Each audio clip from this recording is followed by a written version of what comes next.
Shalom, bien-aimés dans le Seigneur. Que la grâce et la paix du Seigneur soient avec vous tous. Par la grâce du Seigneur, bien-aimés, nous sommes en vie. Et je profite de cette occasion pour témoigner la grâce, la miséricorde du Seigneur envers moi. Je pense, vous qui avez l'habitude de nous suivre, vous avez constaté ou vous avez entendu depuis un certain temps que j'étais souffrant. En effet, j'avais des maux de gorge. Il m'a été diagnostiqué un problème au niveau des cordes vocales. À un certain moment, j'étais devenu aphone, c'est-à-dire muet. Je ne pouvais plus prononcer, je ne pouvais plus parler. Je me suis efforcé, comme le Seigneur voulait que nous puissions toujours continuer. Nous avons travaillé malgré tout ça. À un certain moment, quand le mal devenait vraiment grand, avec le conseil de médecins, je m'étais reposé parce qu'on m'avait demandé un repos vocal pour un certain temps. Je me suis reposé pendant 2 ou 3 semaines, mais le Seigneur m'a repris disant qu'il n'était pas d'accord.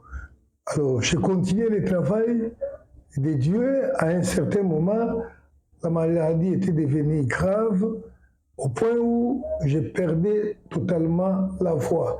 C'est ainsi, vous remarquerez dans les 2 dernières vidéos que j'ai faites, je parlais à peine. Et après ça, nous avons été consultés les médecins qui ont diagnostiqué, je ne sais pas moi si c'est laryngite chronique qui nécessitait à défaut une intervention chirurgicale. J'ai commencé aussi à prendre le médicament et à un certain moment, comme j'ai continué à prier, le Seigneur m'a orienté pour des prières et le Seigneur m'a demandé d'arrêter. J'ai arrêté les produits et puis le Seigneur m'a guéri par la prière. Donc, ça fait déjà plus de 2 semaines depuis que j'ai été guéri. Des semaines, et le Seigneur me confirme qu'au fur et à mesure que je continue à travailler, la voix sera rétablie totalement. Et quand cela ne tienne, je vais déjà bien. Voilà pourquoi je tenais à témoigner de la grandeur de la miséricorde de Dieu. Comment l'ennemi a été vaincu, lui qui pensait nous empêcher de ne pas enseigner le peuple de Dieu. Il avait été vaincu depuis longtemps et nous avons aussi expérimenté une fois de plus cette victoire dans nos vies aujourd'hui. Soyez bénis, vous qui avez prié, vous qui nous soutenez, parce que c'est vraiment les guerres de l'Éternel. Je me souviens d'une parole que Abigail avait prononcée en faveur de David. Il dit « Je sais que mon Seigneur soutient les guerres de l'Éternel, et l'Éternel lui donnera une maison stable. » Vous tous qui soutenez les combats de la foi, les vraies guerres de l'Éternel, sachez que le Seigneur vous donnera une maison stable. Il vous donnera une vie stable. Alléluia. Alors aujourd'hui, nous avons une exhortation à partager avec le peuple de Dieu qui s'intitule « Où sont nos signes ?» Où sont nos signes? Depuis un temps, nous avons commencé les enseignements sur les fausses doctrines, les doctrines des démons. C'est juste un intermède et nous allons y retourner. Mais aujourd'hui, nous parlons des signes. Où sont nos signes?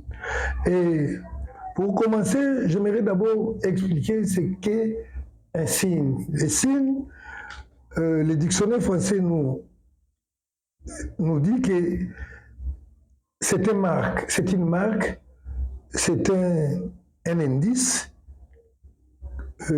Donc, c'est quelque chose qui sert de référence, qui sert à différencier les uns des autres, qui sert à différencier les époques, qui sert à différencier. Donc c'est ça un peu ce que je peux dire comme signe. Donc c'est un indice, c'est une marque qui sert de référence, ou qui sert à différencier une chose d'une autre. Amen. Un signe peut être aussi considéré comme un présage. Un signe présage, c'est-à-dire un signe qui, son apparition ou sa présence indique un avenir, quelque chose qui va passer dans l'avenir. Ça, c'est les signes qu'on appelle présages. Mais pour mieux comprendre les signes, par rapport au langage biblique que nous sommes en train d'enseigner, nous allons lire les livres de Genèse au chapitre 1er à partir du verset 14 et nous allons descendre. Je lis Genèse chapitre 1er, verset 14 jusqu'au verset 18. Je lis au nom du Seigneur Jésus-Christ. Dieu dit qu'il y ait des luminaires dans l'étendue du ciel pour séparer les jours d'avec la nuit, que ce soit des signes pour marquer les époques, les jours et les années, et qu'ils servent de luminaires dans l'étendue du ciel pour éclairer la terre. Et cela fit ainsi.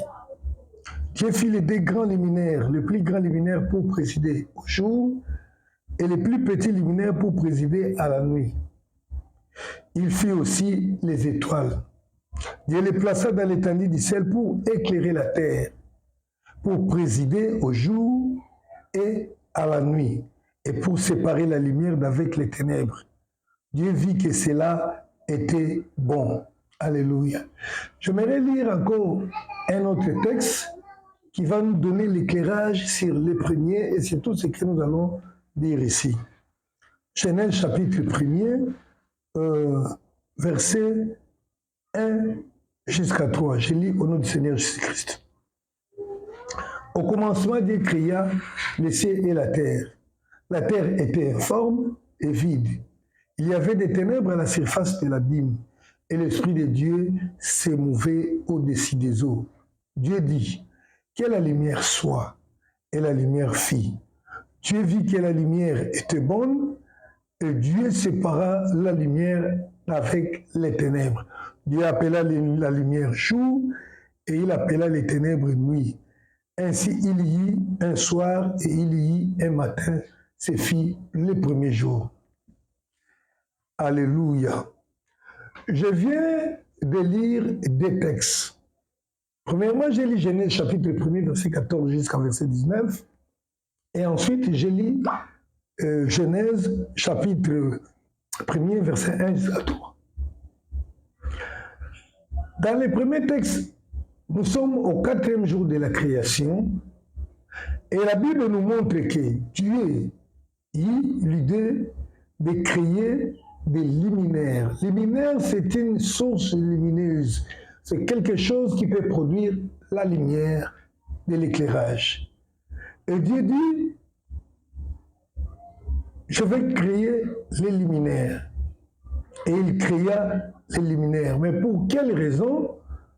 Il dit que ce soit des signes pour marquer les époques, les jours et les années, et qu'ils servent de luminaires dans l'étendue du ciel pour présider, pour éclairer la terre, et cela fit ainsi. Donc Dieu créa quelque chose qu'il appelle les luminaires, avec intention que ces luminaires soient des signes, que ça ne soit pas comme des signes, mais que ça soit réellement des signes. Signes pour marquer les époques. Donc là, nous sommes en train de voir l'importance ou un peu la signification des signes. C'est quelque chose qui doit éclairer, qui doit marquer les époques, les jours, les années, la différence. C'est quelque chose qui peut servir pour éclairer. Les luminaires étaient créés pour servir de signes. Et ces signes pour éclairer, c'est pour marquer les époques, afin que les hommes sachent différencier, nous sommes à telle époque, nous sommes à telle époque, car toute chose a son temps.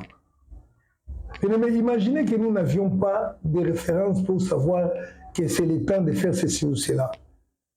Nous ne saurions pas qu'il est temps d'aller au culte. Nous ne saurions pas qu'il était temps d'aller au travail si les signes n'étaient pas là. Donc les signes sont là pour essayer de marquer les différences, les époques, afin que nous sachions que maintenant, c'est par exemple le temps de s'aimer, c'est le temps de moissonner, c'est le temps de faire ceci ou cela.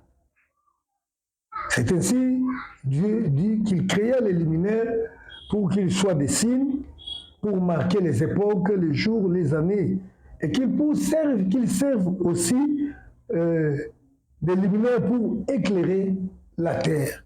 Donc, un signe, c'est quelque chose qui donne de l'éclairage, qui est considéré comme la référence en telle matière ou en tel domaine. C'est-à-dire, quand nous voulons faire ceci, on regarde quel que nous dit ce signe.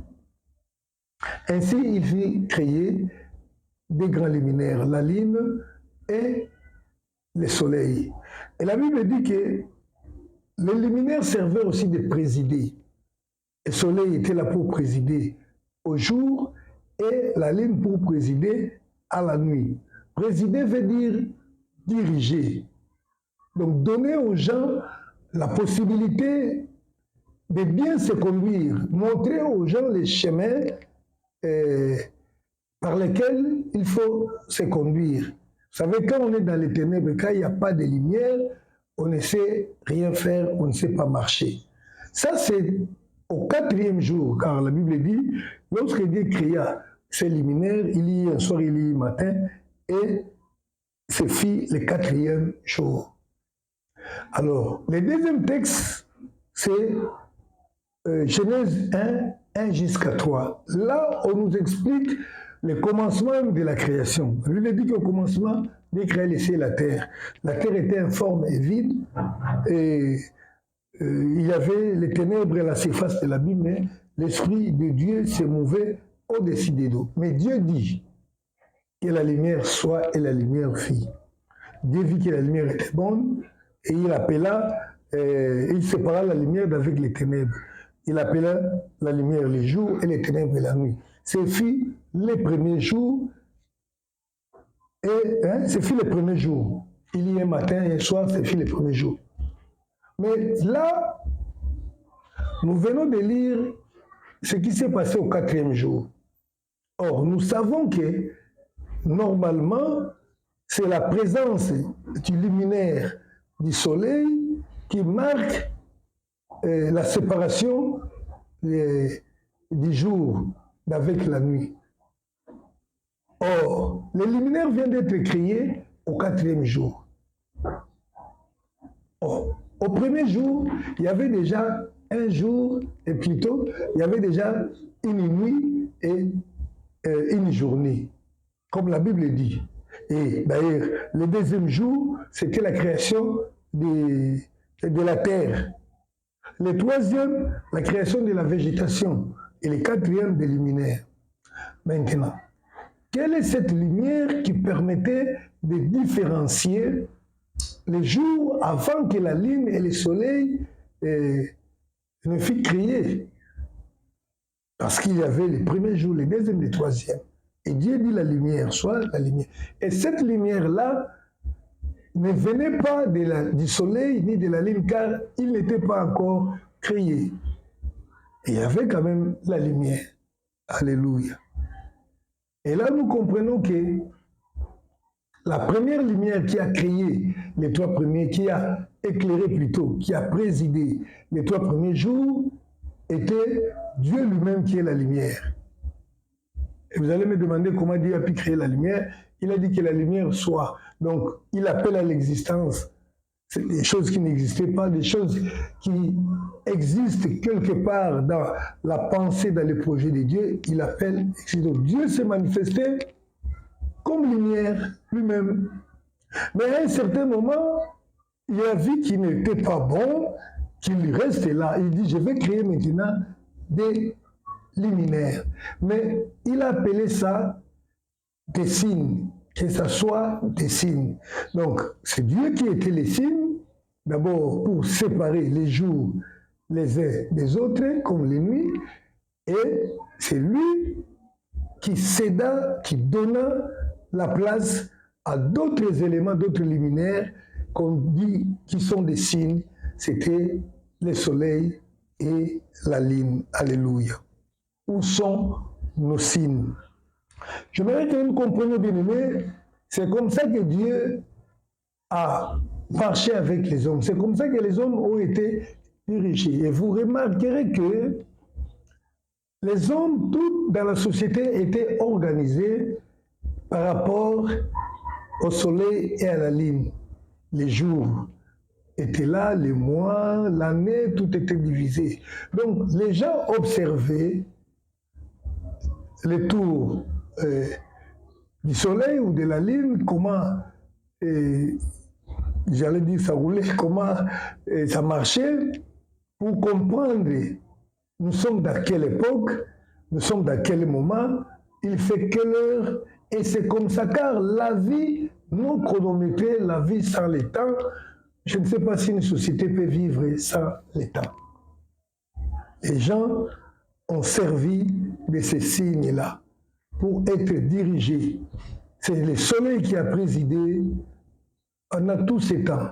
Les jours, c'est la nuit qui a la lune qui a présidé la nuit et les étoiles. Donc, ce sont ces choses-là qui ont permis aux hommes de marcher sur la terre, d'utiliser la terre, de voir les chemins, de faire tout ce qu'ils pouvaient faire.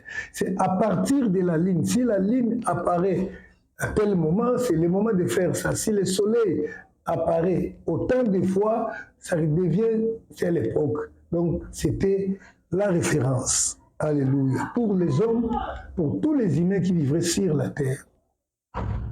Mais après un certain temps, Dieu donna une prophétie dans Zacharie. Par Zacharie, le prophète, il lui dit ceci: désormais, ce ne sont plus, il dit, désormais, ce sont les hommes qui serviront des signes.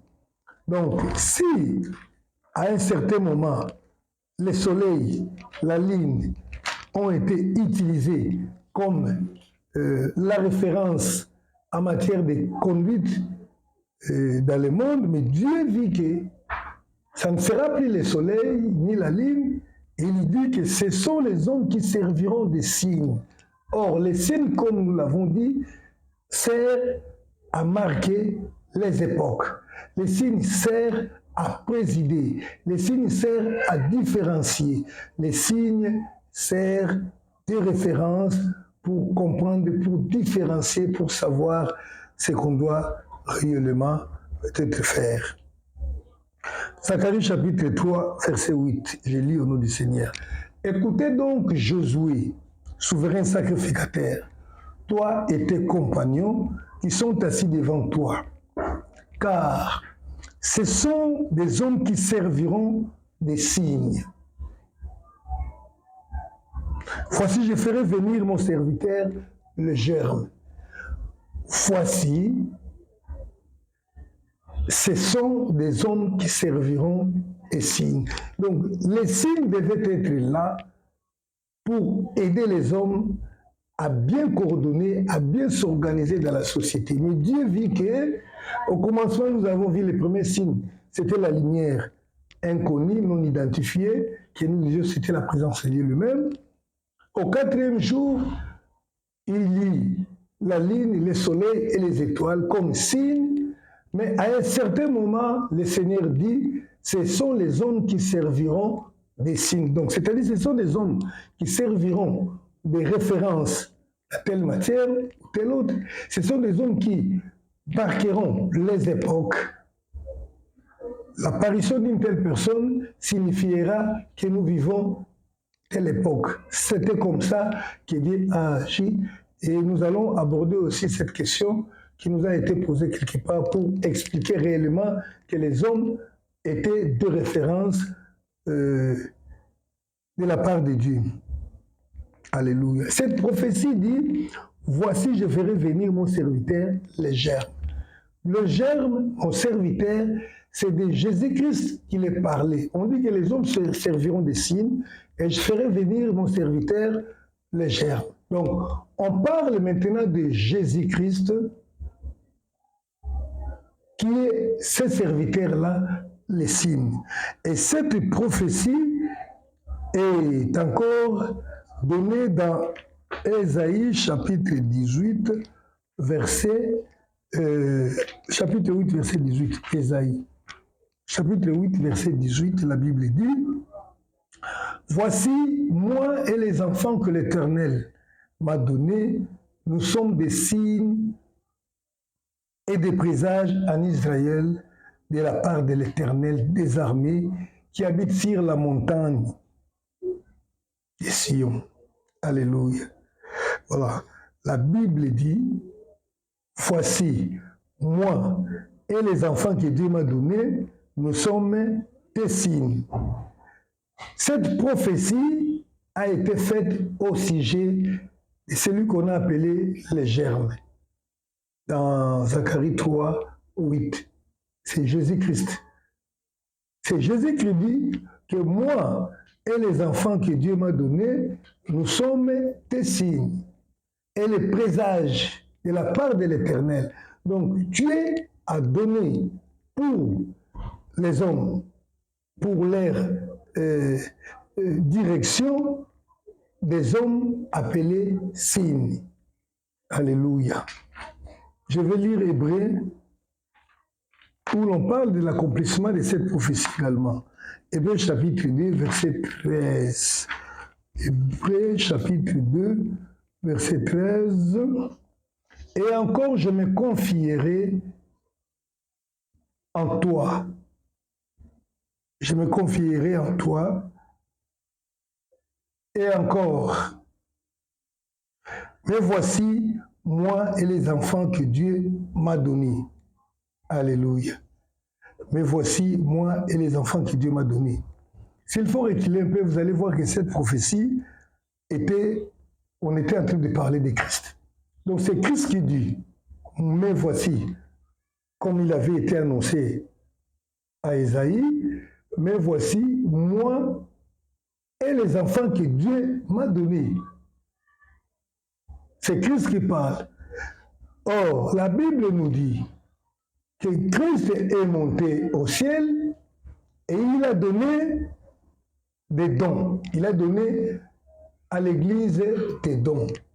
Des dons-là aux uns d'être apôtres, les pasteurs, les évangélistes et les évêques pour l'édification. Bien-aimés, ce sont là les signes de Dieu. Les signes que Dieu a placés sur la terre pour éclairer les hommes. Parce que les signes servent de luminaire pour éclairer, pour montrer aux hommes comment l'homme doit vivre sur la terre, comment l'homme doit utiliser ce monde qui a été créé par Dieu et qui doit nous donner aussi les modes d'emploi de ce monde. Tout inventeur, tout créateur donne les modes d'emploi aux utilisateurs. Dieu étant le créateur du monde, a donné aux hommes des signes. Comme il avait été dit que ce sont des hommes qui serviront des signes.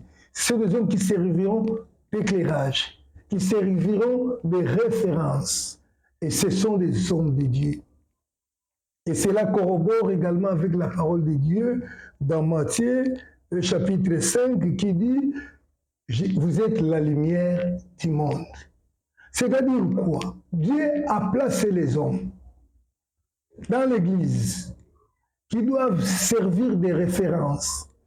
Ceux que nous appelons pasteurs ne sont pas là tout simplement pour parler. Lorsque je parle, j'enseigne, c'est que je vis déjà ce que je suis en train d'enseigner. je dois être la référence en matière du mariage. Montrer les gens comment on se marie, comment on vit avec une femme.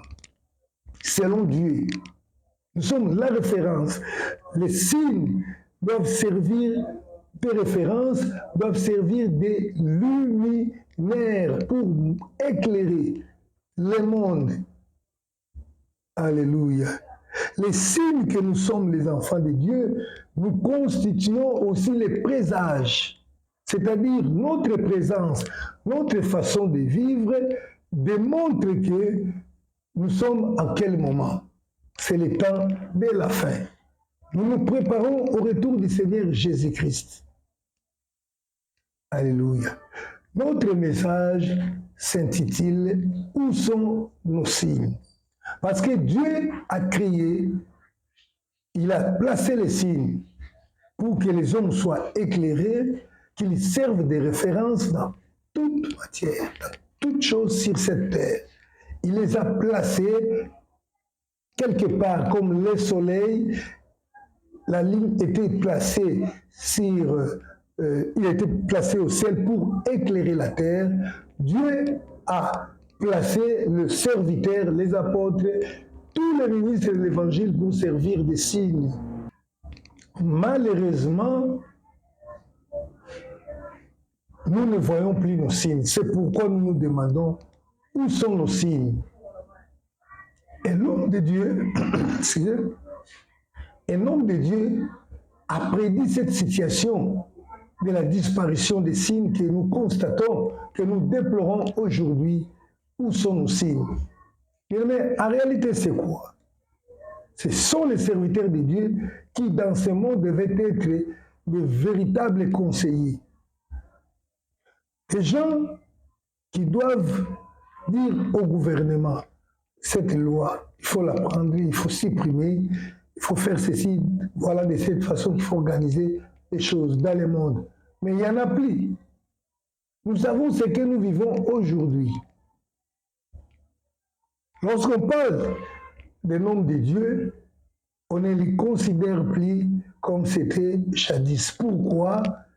Parce que on a vu les hommes de Dieu qui en principe doivent être les hommes de justice, on les a vus dans les injustices, on les a trouvés dans la corruption, on les a trouvés dans l'impudicité, on les a trouvés dans la fraude, dans les vols, on les a trouvés partout, dans les meurtres. Et là, on se demande où sont nos signes. Psaume 74 nous relate cet événement. Psaume 74, psaume dans mon pays, on dirait psaume 74. Voilà, notre français c'est comme ça. Psaume 74, à partir du verset 1er jusqu'au verset 9. 9 ou 10. Cantique d'Asaph. Asaph a prédit quelque chose que nous vivons aujourd'hui. Il a dit ceci. Pourquoi, ô Dieu, rejette-t-il pour toujours? Pourquoi tires-t-il contre les troupeaux de ton pâturage? Souviens-toi de ton peuple que tu as acquis autrefois, que tu as racheté comme la tribu de ton héritage. Souviens-toi de la montagne de Sion, où tu faisais ta résidence. Porte tes pas vers ces lieux constamment dévastés. L'ennemi a tout ravagé dans les sanctuaires.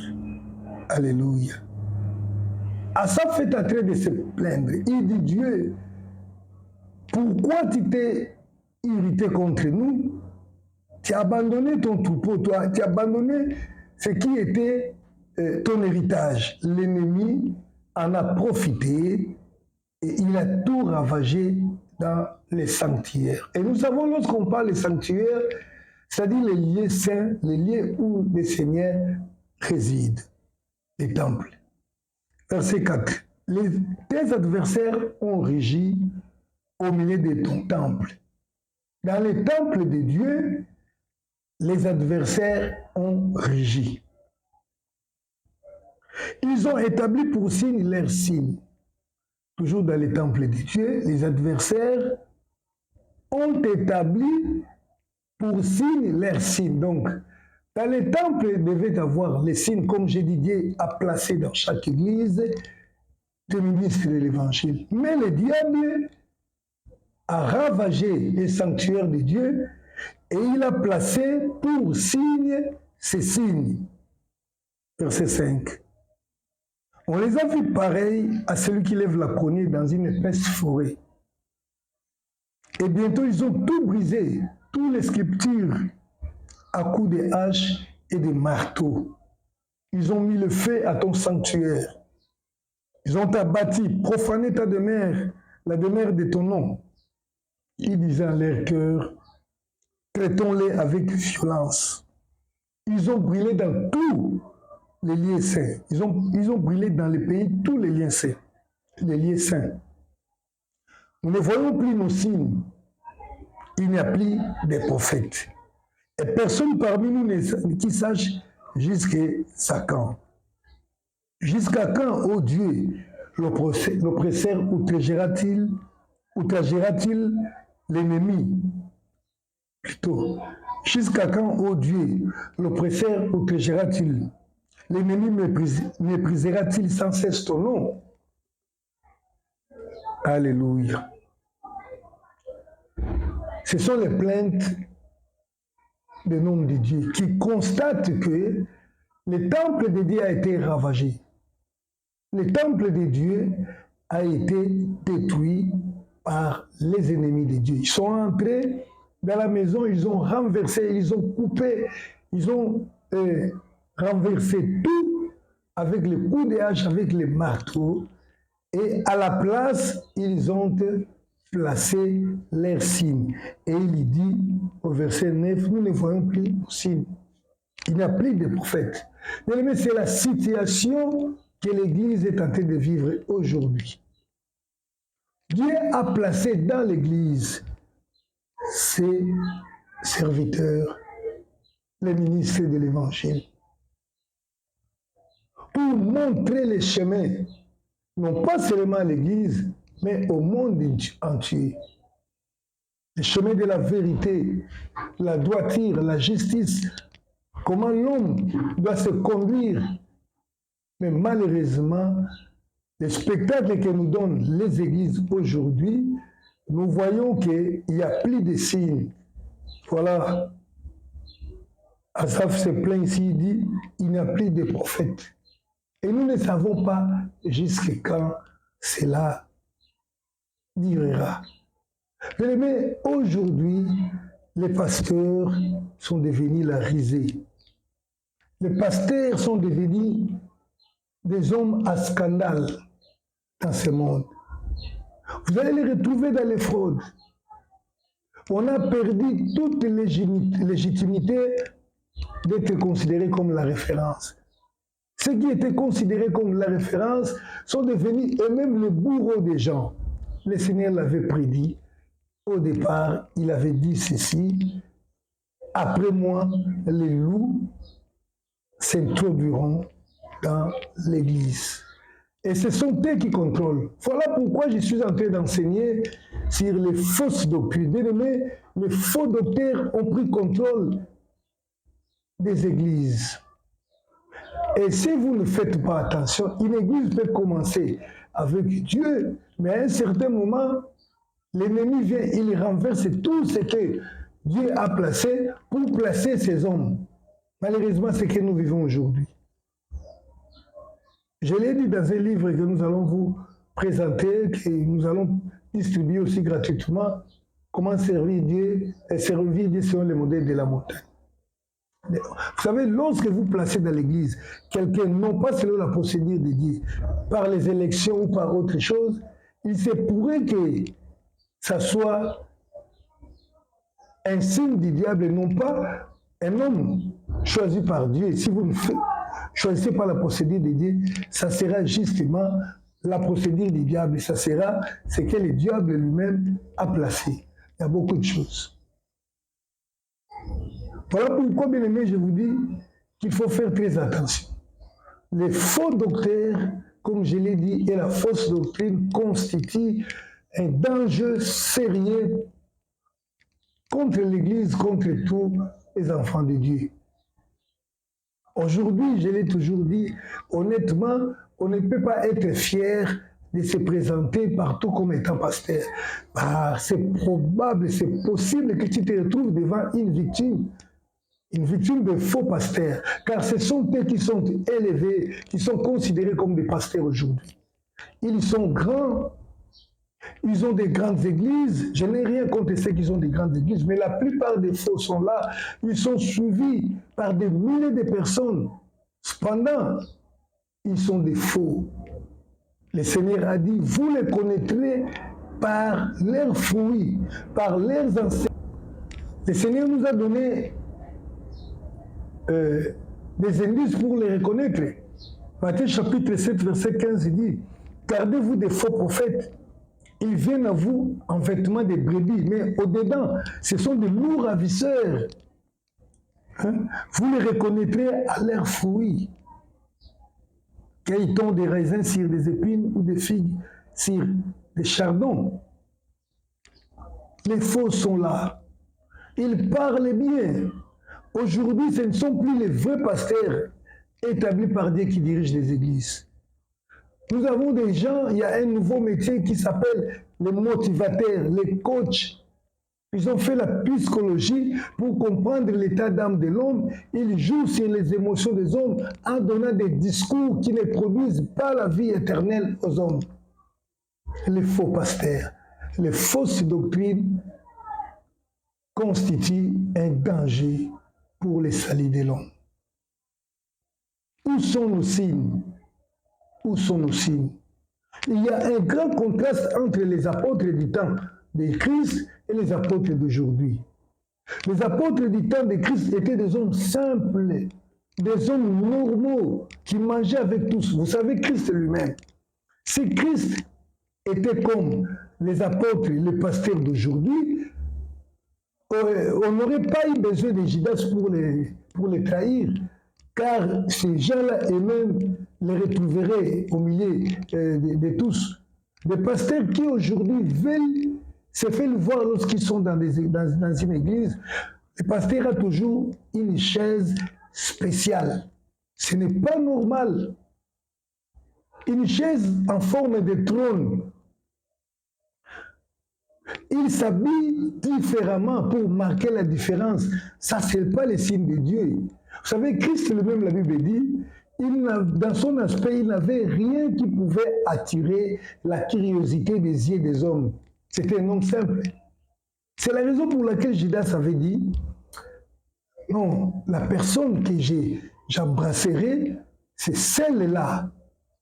Parce qu'il pouvait bien se tromper, voyant peut-être la masse, la stature de Pierre, un homme grand, de taille, peut-être il pouvait dire c'est lui qui était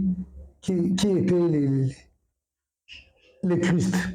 Mais aujourd'hui, vous entrez dans une assemblée, personne ne vous dit quelque chose, vous savez que c'est lui, le pasteur, qui se font appeler les visionnaires à tort. Alléluia. Où sont nos signes? Christ mangeait avec les disciples. Alléluia. Les pasteurs d'autrefois, au temps de Christ, je m'imagine mal voir Pierre, l'ami d'Hérode. Non. Aujourd'hui, il se tape la poitrine d'être l'ami du président de la République. On a été toujours leurs ennemis. D'ailleurs, Jacques dit, ce sont eux qui vous maltraitent. Les riches. Ils n'ont jamais été aussi les riches. Les pasteurs d'autrefois.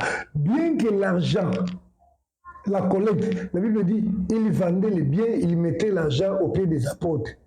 Mais aucun apôtre est devenu riche par l'argent de l'Église.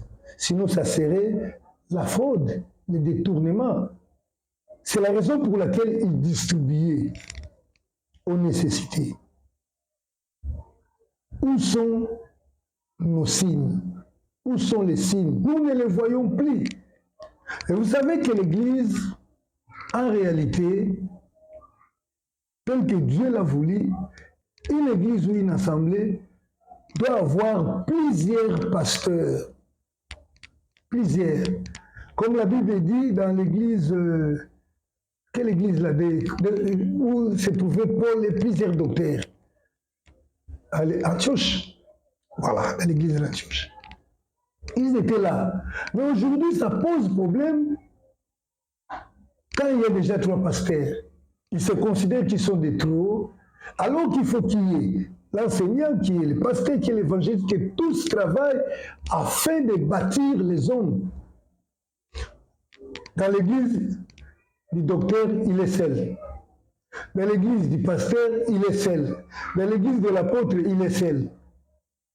Comment l'église deviendra forte comme elle doit être? Parce que tous les ministres ont été donnés à l'église pour l'édification du peuple, afin qu'ils croissent, qu'ils ressemblent plus tard à Christ.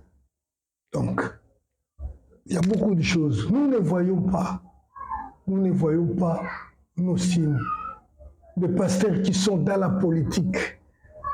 Et ils prennent pour exemple David, ils prennent pour exemple des histoires Daniel, et plutôt ceci, cela. Mais non, Christ a établi les pasteurs. Imaginez-vous les pasteurs qui étaient les disciples, les apôtres là, en ces temps-là. Juste le fait de gérer l'argent, leur a causé du tort par rapport à leur ministère. Il veut dire, ce n'est pas bon que nous puissions nous occuper de la nourriture. Cherchez-nous des hommes capables afin que nous puissions travailler sur la parole et la prédication. Donc, ils étaient déjà surchargés avec la prédication et la prière. Mais aujourd'hui, les pasteurs ont le temps d'être les ministres du monde. Mais ils sont pasteurs. Ils sont là, ils ont le temps d'être un président de l'équipe de football. Ils organisent les combats de boxe. Je m'imagine l'apôtre Paul en train de faire ça. Mais non, ce n'est pas possible. Où sont nos signes? Il n'y en a plus. Mais je ne suis pas en train de dire que je suis le seul, non. La Bible dit les fondements de Dieu subsistent. Nous savons qu'il y a les vrais serviteurs, les vrais enfants de Dieu qui sont là quelque part. Mais nous voulons juste réveiller la mémoire des enfants de Dieu à ne pas se fier à tout le monde. À cause des miracles, à cause des signes, bien aimés, le miracle n'est pas un signe que celui-ci est un homme de Dieu. Parce que lorsque Moïse est venu avec son miracle, les magiciens de Pharaon aussi ont produit des miracles. Les miracles, les diables les produisent. Et d'ailleurs, ça n'a jamais été le signe des grands hommes de Dieu. Car la Bible parle des grands hommes. Jean, les baptistes. La Bible dit de lui, il était prophète bien sûr, mais la Bible dit, Jean n'a fait aucun miracle. Cependant, nous savons bien la stature des gens. La Bible dit, de tous ceux qui sont nés des femmes, personne n'est plus grand que lui. Où sont nos signes? Des prophètes comme Jean, qui prêchent la vérité, qui peut dire au roi, qui peut dire au président de la République que ce que tu fais là, ce n'est pas bon.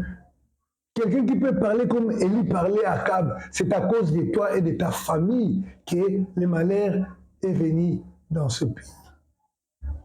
Et lorsque l'homme de Dieu dit ça, les gens disent que non, ce n'est pas normal. Où sont nos signes? Le diable a placé ces signes, comme c'est plein à Asaph dans Psaume 74. Nous ne voyons pas nos signes. Il a mis pour signe ces signes. Et nous allons les reconnaître bien aimés par les renseignements, car le vecteur de tout le monde, ça passe toujours par les enseignements. On va les reconnaître par les enseignements, par les pratiques. Le faux docteur, les fausses doctrines. Oui, c'était juste un intermède bien aimé.